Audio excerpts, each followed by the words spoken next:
Your name, please, sir? Niall Grimes. Niall Grimes. Yeah, I've heard of you. I understand you might have written a book of some sort. Yeah, this is it here, Boulder Britain. This is true. A shiny example of how to waste your time in life, drawing dotted lines on bits of rock. I'd recommend it to anyone. Ah, cool. But perhaps we better start at the beginning, mate. How did you get into climbing? Oh, by chance. There's a very many-sided dice rolled, and it came up the one way. It came from Derry in Northern Ireland, where there was about 2 other climbers in basically the whole country. Not the whole country, but for 50 miles, 60 miles around, 2 other climbers, and by chance, I was led to them. Yeah, with an interest and a desire and a bit of knowledge. I wasn't very good at it, I'll be honest. You got better though, mate. Well, I stuck at it. If you stick at things, you get them done, don't you? Yeah. So you're a trier rather than an artist. Yeah. I'm definitely not an artist. Yeah. I think it's fair to say you took to the grit. Yeah, well, that's where people went, wasn't it? Yeah. But there's particular things on the grit that you love, like Gritterettes, like White Wand and so on. Yeah. Seen you writing about that. I'd say White Wand, if you look back, I'd say White Wand is one of the most important climbing experiences I've ever had.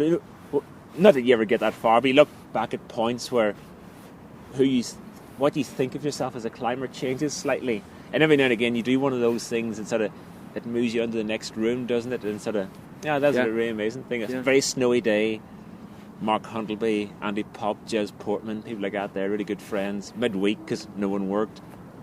Yeah. Mark did Ulysses, I did that. It was a very beautiful day. Wow, what a day. Two of the bigger rats. Yeah. The big Stanage rats. Yeah. So, snowball fights, stuff like that, Yeah, what it's all about. Holes in the arse of your trousers, woolen jumpers. But then down to the outside shop, you stand around waiting for somebody to ask you what you'd done. Did anybody ask you?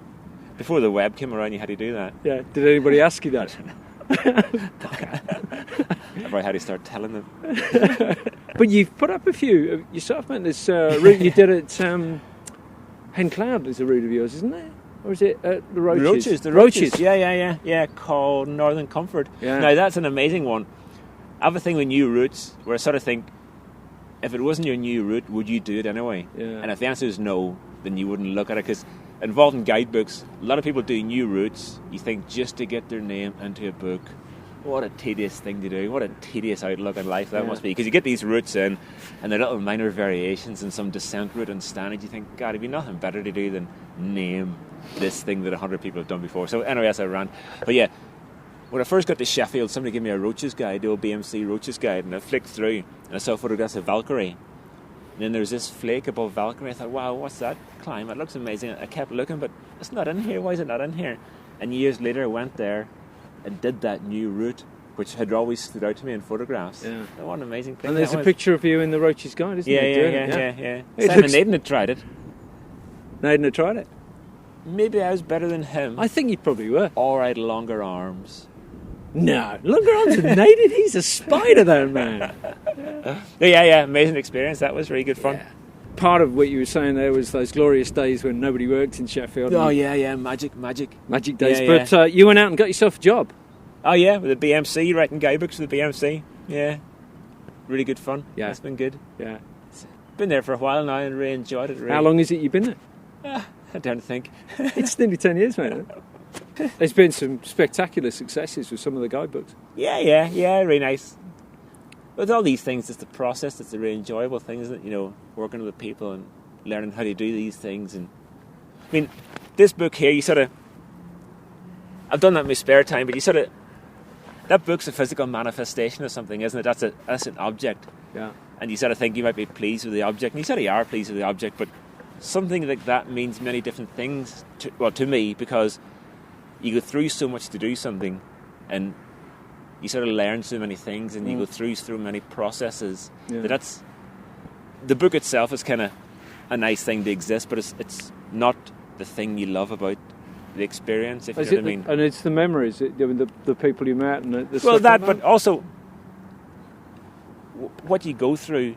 Because that was a really big project for me and put a lot of effort into it, but you had to learn how to do things and something like I had to sell ads in it. And I thought, I can't sell ads, that's not something I could do.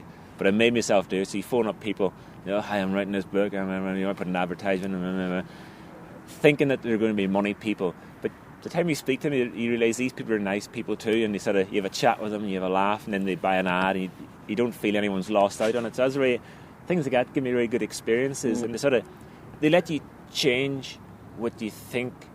I find as you get older, it's very easy to decide who you are and keep deciding who you are, and that thing can become smaller and smaller until you're left with all you are is this tiny little thing. Things like this give you a chance to sort of nudge your definition back out again a bit, to sort of see that you can be something different than you decided you were 7 years ago. Because I decided one time I didn't like seafood, so I only eat fish fingers. But then you never eat seafood because you decided this thing in 1997, and so in 2006 you say no thanks to some squid, and then you got to decide, well, why do I not like it? Do I really not like it? So you try and you actually realise it's nice. So you said you can't change who that thing is that you think you are, and that doing this book really allowed me to do that in many directions. You almost gave up. You gave up on one occasion, didn't you? And then came back to it again. It's been a real odyssey for you. Yeah, totally, it's an odyssey. No, definitely. I remember being at Craig's thinking that I'm not doing that book anymore, so I won't take pictures. So I realised that I definitely had stopped at periods over the time. Do you think you could just demonstrate exactly how the book is used? How